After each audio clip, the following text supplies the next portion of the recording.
बच्चों, आज हम इस वीडियो में कक्षा 5 एकतारा जो गणित की पाठ्य पुस्तक है उसका अध्याय नंबर 8 गरम गरम परांठे, इसका आज हम अध्ययन करेंगे। इसके प्रत्येक प्रश्न को बहुत ही अच्छी तरह से लिखकर आपको समझाएंगे। देखिए, इसका ये अभ्यास कार्य है जो आपके पेज नंबर 66 और 67 पे दे रखा है। इसके प्रत्येक प्रश्न को बहुत ही अच्छी तरह से लिखकर समझाएंगे, बहुत ही अच्छी तरह। जिस प्रकार आप अपनी नोटबुक में गृह कार्य लिखते हो उसी प्रकार से बहुत ही अच्छी तरह से समझाएंगे, ताकि आप यहाँ से देखकर अपनी नोटबुक में लिखोगे तो भी आपका बहुत ही अच्छा गृह कार्य हो जाएगा। देख लीजिए, इसके प्रत्येक प्रश्न को अच्छी तरह समझाएंगे। इससे पहले के जितने भी अभ्यास कार्य वो सभी अपलोड कर दिए, जिसका लिंक इस वीडियो डिस्क्रिप्शन में आपको मिल जाएगा। और इसके अलावा हिंदी, पर्यावरण, अंग्रेजी सभी के चैप्टर हम लगातार अपलोड कर रहे हैं। देखिए, क्वेश्चन नंबर 1, इसके प्रत्येक प्रश्न को अच्छी तरह से समझाएंगे।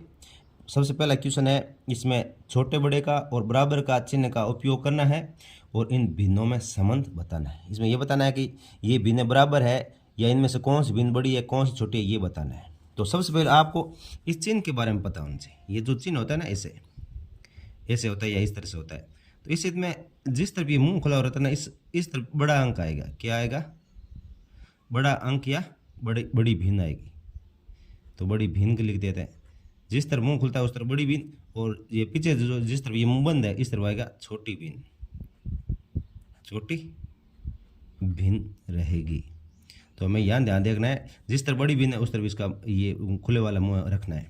तो देखिए, 1/2 और 1/3, यानी यहाँ आपको ये पता लगाना है कि 1 में 2 का भाग देंगे, यानी 1 के 2 भाग करेंगे तो कितने होंगे? आधा आधा होगा। यानी 1 में 2 का भाग दिया और 1 में 3 का भाग देंगे तो 3 भाग हो जाएंगे। तो बड़ा भाग कौन सा होगा? ये होगा, क्योंकि 1 में 2 का भाग दिया तो आधा ही हुआ, और ये 1 के 3 भाग कर दिए तो बड़ी कौन सा हुआ? बड़ा ये हुआ। तो इसका ये इससे चिन्ह लगेगा। और इसको अलावा आप ऐसे भी समझ सकते हो, जैसे ऊपर का अंक बराबर होता है, दूसरा ये होता है कि ऊपर का अंक बराबर हो और फिर क्या है, नीचे की जो बड़ी भिन्न होगी वो नीचे का जो अंक है वो बड़ा होगा, वो सबसे छोटी होगी। वो भिन्न क्या होगी? छोटी। जिसके नीचे का अंक बड़ा है वो भिन्न छोटी होगी, और जिसमें नीचे का अंक छोटा है वो भिन्न बड़ी होगी, लेकिन ऊपर के अंक समान होने चाहिए। इसी प्रकार इसमें देखिए, दोनों अंक सेम है, 1 1 है। अब इसमें 3 का भाग, इसमें 4 का भाग, यानी 4 ये बड़ा है, तो इसका मतलब ये भिन्न छोटी है। जिसमें नीचे अंश व हर है, ये हर जिसमें बड़ा हो वो भिन्न छोटी होगी। तो ये भिन्न छोटी होगी, तो इसको हम ऐसे लिखेंगे, ये छोटी है, ये बड़ी है। और इस प्रकार इसमें 2 और 3 है, 2/3 और 3/4। अब इस प्रकार से भिन्न आ जाए, जैसे 2 में 3 का भाग रहे हैं, 3 में 4 का भाग दे रहे हैं। तो इसका एक बहुत ही सरल तरीका है, बहुत ही सरल तरीका आपको ध्यान देना है कि इसका देखने पता लगाने का तरीका ये है कि जैसे अपने क्या करें, 4 को इस 2 से गुणा करें, ऐसे टेढ़ा गुणा करेंगे। 4 को 2 से गुणा किया 8 आया, और 3 को 3 से गुणा किया 9 आया। अब इनमें से बड़ा अंक किस तरफ है? इस तरफ बड़ा अंक है, तो इसका मतलब ये भिन्न बड़ी है, ये भिन्न बड़ी है। ऐसे हम इसके साइन लगाएंगे। यहाँ एक बार और समझ लो, जैसे ये भिन्न अलग अलग आए ऊपर अंक नीचे अंक, तो इस अंक को इससे गुणा करेंगे तो 8 आ गया, और इसको इस 3 से गुणा करेंगे, 3 को 3 से गुणा करेंगे तो 9 आ गया। तो 9 बड़ा है, तो इसका मतलब ये भिन्न बड़ी है। अब इसमें देखिए, इसको बहुत अच्छी तरह से समझना है। देखो, इसमें 1/2 और 2/4 है। अब इसके अंदर देखिए, 4 को 1 से गुणा किया तो यहाँ क्या आ गया? 4। 2 को 2 से गुणा किया तो यहाँ पर भी आ गया 4, यहाँ पर भी 4 और यहाँ पर भी 4। अब दोनों क्या हो गए? 4 4 हो गए, तो इसका मतलब ये दोनों भिन्न बराबर है, दोनों भिन्न बराबर है। अब इसमें देखिए, 5 को 2 से गुणा करना है, यहाँ आ गए 10, यहाँ आए 10, और 5 को 4 से गुणा किया तो यहाँ आए 20। भिन्न कौन सी बड़ी हो गई? ये भिन्न बड़ी, तो ये से लगा दो। अब इसमें देखिए, 6 को 2 से गुणा किया, यहाँ आया 12, यहाँ आएगा 12, और 4 को 3 से गुणा किया, यहाँ पर भी आया 12। इसका मतलब ये भिन्न बराबर है, भिन्न बराबर है। इसके बाद में क्वेश्चन नंबर 2 देखिए, निम्नलिखित भिन्नों को शब्दों में लिखिए। निम्नलिखित भिन्न को शब्दों में लिखना है। बहुत ही अच्छा प्रश्न है, अच्छी तरह से करते जाइए। देखिए, इसको हम शब्दों में ऐसे लिखेंगे, जैसे ये ऊपर का 3 है तो सबसे पहले यहाँ लिखेंगे 3, फिर जो बीच की लाइन है इसको बट्टा बोलते हैं। इसको क्या बोलते हैं? बट्टा। तो 3 बट्टा, नीचे का 6 तो 6 इससे लिखना है। फिर अगला देख लिए, इसमें 3 है ऊपर तो 3, फिर बट्टा, फिर नीचे 4 तो ये लिखेंगे 4। इस प्रकार आगे वाला 1 है, बट्टा है,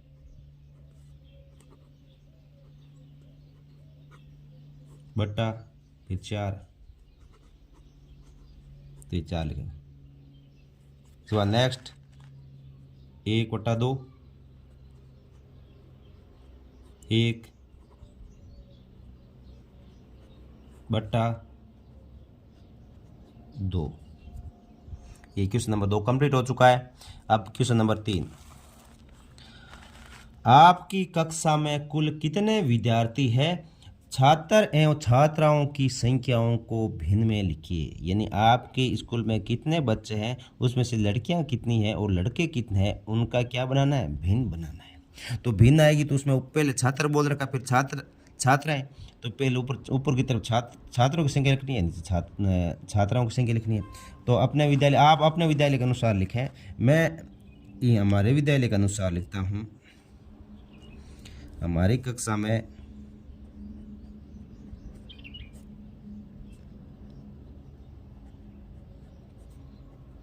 कक्षा में कुल 80 विद्यार्थी है। 80 विद्यार्थी है। ये ध्यान से देखना कि ये हमारी कक्षा का लिख रहा हूँ, हमारे विद्यालय का लिख रहा हूँ। आप आपके विद्यालय का यहाँ लिखे, 50 हो, 60 हो, 10 हो, 5 हो, 4 हो, जो भी हो वो लिख दें। अब इनका क्या करना है, इसमें छात्र और छात्राओं की संख्या को भिन्न लिखिए। तो हमारी कक्षा में छात्र और छात्रा इनका लिखना है। तो हमारे कक्षा में छात्र यानी लड़के हमारे विद्यालय में 30 और छात्रा हमारे विद्यालय मतलब यहाँ कक्षा की बात हो रही है, कक्षा में तो कक्षा में हो गए 50, यानी छात्र हो गए 30, छात्रा होगी 50, टोटल हो जाएंगे 80। अब इसको ऐसा लिख के रखो तो भी सही है, और इसको और आगे हल करना चाहो तो इसकी एक भिन्न, इसको ये आप 2 के पार्ट से काटना चाहो तो कट भी सकता है। जैसे इसके अंदर 2 का भाग देंगे तो ये आएगा 15, और ये नीचे जो आएगा 50 में 2 का भाग देंगे तो ये 25 आ जाएगा।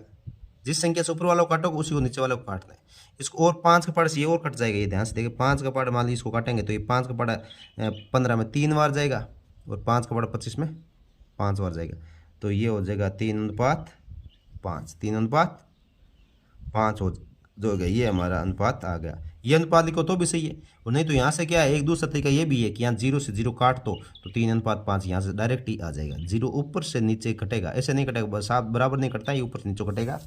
तो ऐसा भी लिख सकते हो। और अगर यहाँ तक ही लिखना चाहो तो यहाँ लिख दीजिए। आप अपनी कक्षा के अनुसार लिख सकते हो, किसी में 5 बच्चे हैं, किसी में 10 बच्चे हैं, किसी में 25 है, किसी में 50 है, तो जैसे आपको अच्छा लगे आपकी कक्षा में है वैसा लिखें। इसके बाद में इसका नेक्स्ट क्वेश्चन देखिए। अब इसका प्रश्न नंबर 4 देखिए। शिवानी 8 कांच के गिलास ट्रे में लेकर जा रही थी, उसकी ट्रे गिरने से 3 गिलास टूट गए, तो बताइए कितने भाग गिलास के टूट गए। तो अब सबसे पहले हमें पता चले कुल गिलास कितने हैं। कुल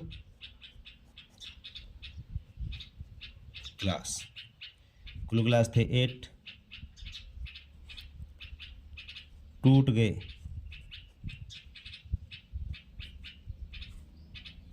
3, ये 3 गिलास टूट गए थे। टोटल गिलास कितने थे 8, उसमें से 3 गिलास टूट गए। अब इनका क्या बनाना है, हमें टूटे हुए गिलास का भिन्न बनाना है। तो भिन्न क्या बनेगा, भिन्न बनेगा कि टूटे हुए गिलास कितने हैं वो तो ऊपर लिखने हैं, और टोटल गिलास कितने थे वो बट्टा में लिखने हैं, 3/8। तो अंत है 3/8 भाग गिलास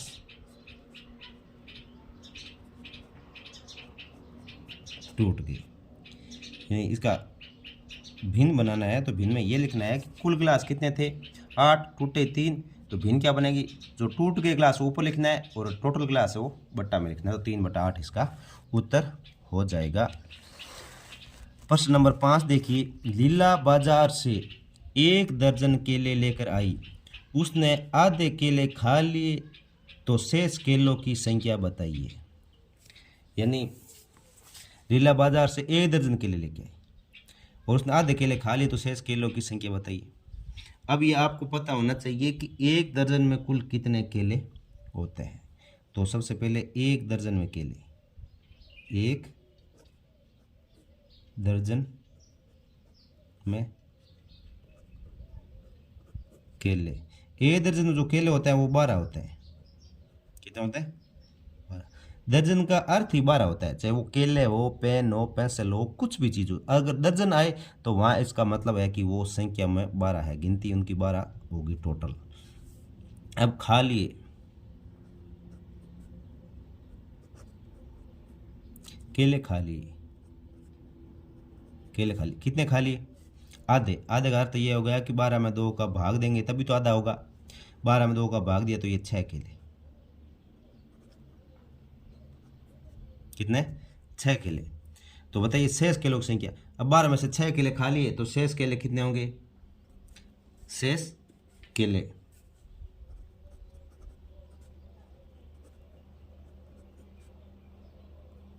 तो शेष केलों का क्या होगा?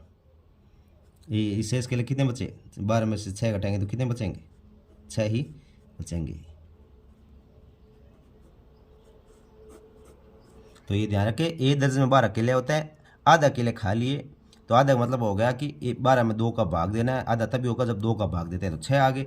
अब क्या शेष केले कितने बचे? 12 में से 6 खा लिए तो 6 ही बचेंगे। इसके बाद में क्वेश्चन नंबर 6 देखिए, बहुत ही अच्छा क्वेश्चन है, अच्छी तरह से पढ़ें आप, इन क्वेश्चनों को अच्छी तरह से पढ़ें पहले, फिर उत्तर निकालें, फिर आप कोई समस्या नहीं होगी। गोपाल के पास 8 टॉफियाँ है, यानी 8 टॉफियाँ थी, उसने 3/4 टॉफियाँ मित्रों को दे दी। अब गोपाल के पास कितनी टॉफियाँ शेष रही? तो सबसे पहले हमें लिखना है गोपाल के पास टॉफियाँ थी। गोपाल के पास टॉफियाँ कितनी है? 8। गोपाल के पास 8 टॉफियाँ थी, उसने मित्रों को दे दी। मित्रों को कितनी दी?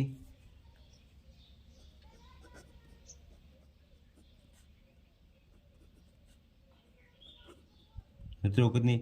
मित्रों को दे दी 3/4, 3/4 दे दी। अब यहाँ पे ये ध्यान रखना है कि आप जो कुल टॉफियाँ थी उसके 3/4 मित्र को दी, 3/4 मित्रों को दी। अब उसके पास तो हमें सबसे पहले लगाना है 3/4, तो ये भिन्न है, हमें क्या निकालना है? हमें निकालना है कितनी टॉफियाँ दी। मित्रों को दी गई टॉफियाँ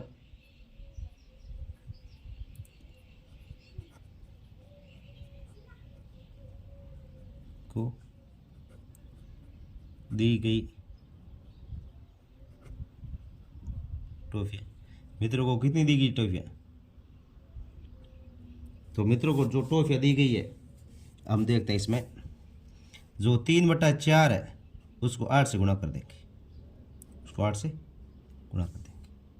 क्यों करेंगे गुणा? ये ध्यान रखना कि कुल टॉफियाँ 8 थी और मित्रों को 3/4 दी। मित्रों को दी गई टॉफियाँ, हमें टॉफियों की संख्या पता लगानी, ये तो केवल भिन्न थी 3/4, इसे पता नहीं चलता कितनी दी है। इसका एक हो सकता है कि इसको ना जैसे आप 2 से गुणा करेंगे ऊपर नीचे, तो ये नीचे 8 हो जाएगा, ऊपर 6 हो जाएगा। हाँ, तो नीचे क्या, जो हमेशा भिन्न के अंदर जो नीचे होता है वो टोटल होता है, नीचे टोटल 8 और जितना दी गई वो ऊपर होता है तो 6 आएगी। वैसे कर सकते हैं, लेकिन उस तरीके के बजाय ये तरीका बहुत अच्छा रहेगा। मित्रों को दी गई टॉफियाँ, तो जितना भाग दिया गया है उसको टोटल टॉफियों से गुणा कर देंगे। टोटल टॉफी 8 थी, इसे गुणा किया तो अपने आप उत्तर आ जाएगा। तो अब इसको क्या करेंगे, ये जो 8 है 4 है, 4 के टेबल से 8 को काटेंगे, क्योंकि ये है ना 8 है ना, ये 3 की गुणा में, 8 है 3 की गुणा में, तो 8 को 3 से गुणा किया कितना आ गया? 24। कितना आएगा? 24। और बट्टे में 4 है, बट्टे में 4 है, 4 का भाग 24 में देंगे तो कितना आएगा? 6 आएगा। कितना आएगा? 6 आएगा। यानी 6 टॉफियाँ उसने अपने दोस्तों को दी।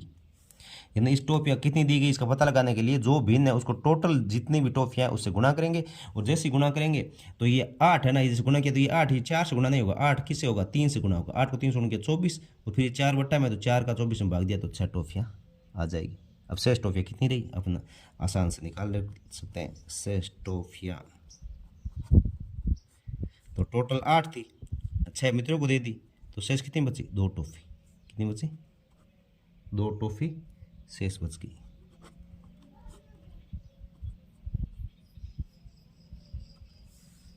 दो टॉफियाँ शेष बच गई। अब इसके बाद नेक्स्ट देखिए क्वेश्चन नंबर 7। अब देखिए प्रश्न नंबर 7, मोना के पास एक 24 पृष्ठ की कहानी की पुस्तक है, यानी 24 पृष्ठ की कहानी की पुस्तक, उसमें कुल पृष्ठ कितने हैं, 24 है, जिसमें से मोना ने 12 पृष्ठ पढ़ लिए, तो बताइए उसने कुल कितने भाग को पढ़ लिया। यानी पहले दिन 12 पृष्ठ पढ़े थे तो किसने भाग पढ़ा। फिर क्वेश्चन आता है, यदि मोना ने दूसरे दिन 6 पृष्ठ और पढ़ लिए तो पुस्तक का कितना भाग पढ़ लिया। यानी पहले दिन 12 पढ़े तो वो भाग पता करना है कितना भाग पढ़ा, फिर दूसरे दिन 6 और पढ़ लिए तो हमें क्या करना है, 12 में 6 जोड़ के फिर वो पता करना है कि कितने भाग पढ़ा, तो हमें 2 भाग इसका पता लगाना है। तो सबसे पहले हमने ये लिखना है कि पुस्तक में कुल पृष्ठ, पुस्तक में कुल पृष्ठ, यानी जो पुस्तक थी उसमें कुल पृष्ठ कितने थे, तो इसमें कुल पृष्ठ थे 24। मोना ने पढ़े,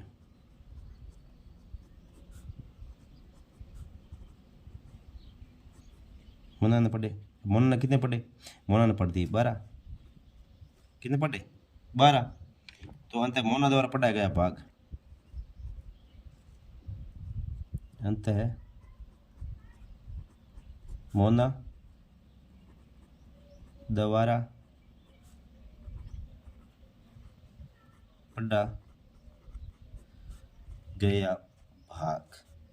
ये भाग का पता लगाता है तो हमें सबसे पता है कि जितना पढ़ा है वो पृष्ठ ऊपर लिखेंगे और टोटल पृष्ठ है वो बट्टा में लिखेंगे, बट्टा में लिखेंगे 12/24। अब देखो इसको क्या है कि इसके अंदर ये दोनों में कुछ कॉमन संख्या उनको हटाएंगे तो ये एकदम साधारण भिन्न आ जाएगी।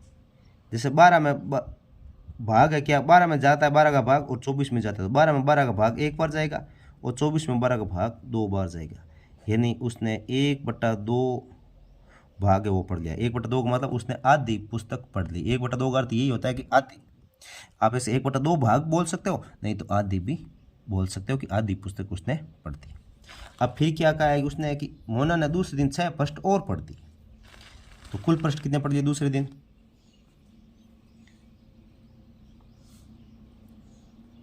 दूसरे दिन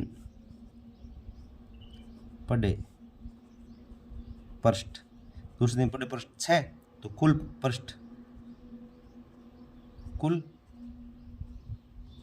पढ़े गए पृष्ठ, कुल पढ़े गए पृष्ठ कितने हो गए, पहले दिन के 12 थे, दूसरे दिन 6, तो ये कितने हो गए 18, कुल पृष्ठ 18 पढ़ दिए। तो पढ़े गए पृष्ठों की भिन्न, अब पढ़े गए प्रश्नों की भिन्न,